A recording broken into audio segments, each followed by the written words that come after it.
Yaa'u of jechuudhaaniif ituun ta'in kana ta'uu hin dandeenye jedhu namni akka inni baruun barbaada.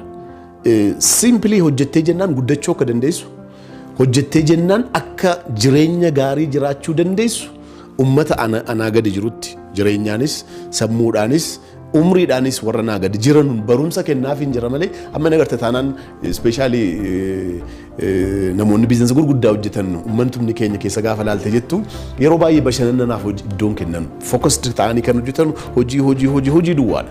Fakkeenyaaf bashannanaaf hojii iddoon kennanu jireenya isaaniitiif qaama isaaniitiif barumsa isaaniitiif waan baay'eedhaaf iddoon kennamu. Maatii isaaniillee yeroo baay'ee ilaalanu biizinasii qofa irratti kan jirtu kirootii godhanii hojjetan. Yeroo baay'ee TikTok irratti nanaasaa waan sadii al tokko sirkaa baanaan deebi'uu waan hin dandeenye. Tokkoffaa maatii keetiif yeroo hin kennitu taanaan haadha manaa kee ijoollee kee hin bashannansiistu taanaan yeroon sun darbee jennaan deebi'uu hin danda'u.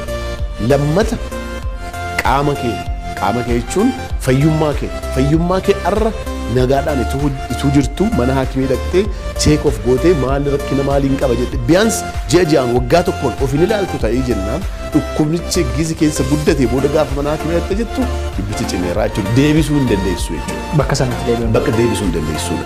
Sadaffaan immoo maali yeroo fakkeenyaaf dargaggummaa keetti waan gaarii hojjechuu raayii viizhiniidhaan guddachuu kana hin goota taanaan yeroo keetti fayyadamu.